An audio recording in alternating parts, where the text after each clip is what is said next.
Сәлем достар, бүгін 99-шы сабақты өтетін боламыз.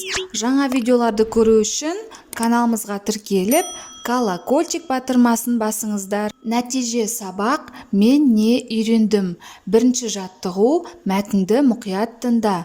Абай Қарқаралыдан қайтып келген соң күні-түні кітап оқыды. Оқыған кітаптарынан көп асыл бұйымдар тапты. Абай тарихи кітаптар мен шығыстың дастан хикаяларын бас алмай оқиды. Кешкі шайдан соң Абай кейбір оқып шыққан кітаптарын үй ішіне әңгімелеп береді. Зере әжесі Абайдың кітапқа ықыласын байқап, «Қарағым, осының ақыл, осы ала қағазыңнан айырылма, басқа балаларға ұқсама» дейді. Абай әжесінің сөзіне разы болып, күн сайын бір тамаша әңгіме айтатын болды. Мәтіннен мағынасы түсініксіз сөздерді белгіле, олардың мағынасын сөздіктен оқып ал. Дастан, ұзақ әңгіме, тарихи шежіре, бұйым, мүлік, жиһаз. Бұл әңгімеде ақыл, білім деген мағынада қолданылған. Хикая бастан кешкен оқиға, болған жағдай деген мағына береді. Бас алмау, еш нәрсеге алаңдамау, еш нәрсеге назар салмау. Мәтіннің тақырыбы мен ондағы негізгі ойды анықта. Қай сөйлем мәтін тақырыбымен негізгі ойға сәйкес келеді, сол сөйлемді жаз. Бір істі бастасан, аяқсыз тастама. Кітап білім бұлағы. Яғни бұл мәтінде кітап туралы, білім туралы айтылғандықтан, кітап білім бұлағы деген мақал сәйкес келеді. Етістік заттың қимылын, іс-әрекетін, күй жайын білдіретін сөз табы. Етістік не істеді, не қылды, қайтты деген сұрақтарға жауап береді. Етістік негізгі және туынды болып бөлінеді. Түбір сөзден болған етістікті негізгі етістік деп атайды. Оқы, жүр, күт, ки.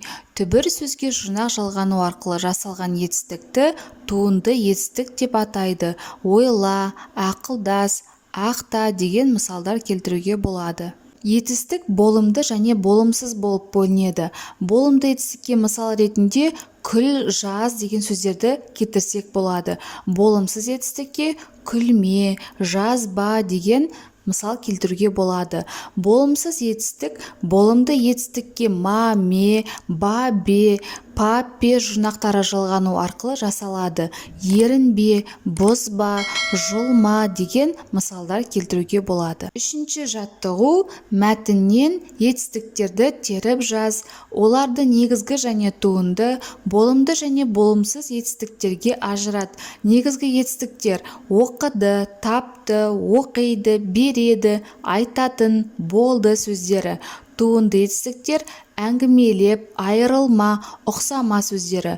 Болымсыз етістіктер айырылма, ұқсама сөздері. Төртінші жаттығу қарамен жазылған сөздердің сын есім екенін дәлелде. Асыл, тарихи, ала, тамаша сөздері қандай деген сұраққа жауап береді. Заттың сынын білдіріп тұр. Асыл бұйым, қандай бұйым? Асыл бұйым. Тарихи кітаптар, қандай кітаптар? Тарихи кітаптар. Ала қағаз, қандай қағаз? Ала қағаз. Тамаша әңгіме, қандай әңгіме? Тамаша әңгіме. Бесінші жаттығу мәтін мазмұны бойынша ақпараттың дұрыс-бұрыстығын анықта.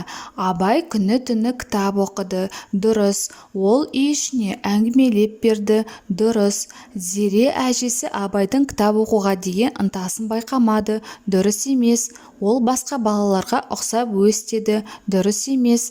Абай әжесінің сөзіне риза болды, дұрыс. Ол күн сайын бір әңгіме айтатын болды, дұрыс. Алтыншы жаттығу суреттерге қара. Суреттердің мазмұнына сәйкес келетін сөйлемдерді төмендегі мәтіннен таңда. Көл жағасында кішкене қайықтар тұр. Балалар қайыққа мініп серуендеп жүр.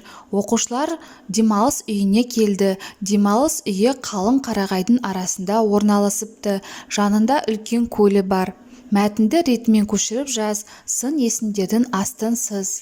Бірінші суретте оқушылар демалыс үйіне келді. Демалыс үйі қалың қарағайдың арасында орналасыпты. Жанында үлкен көлі бар.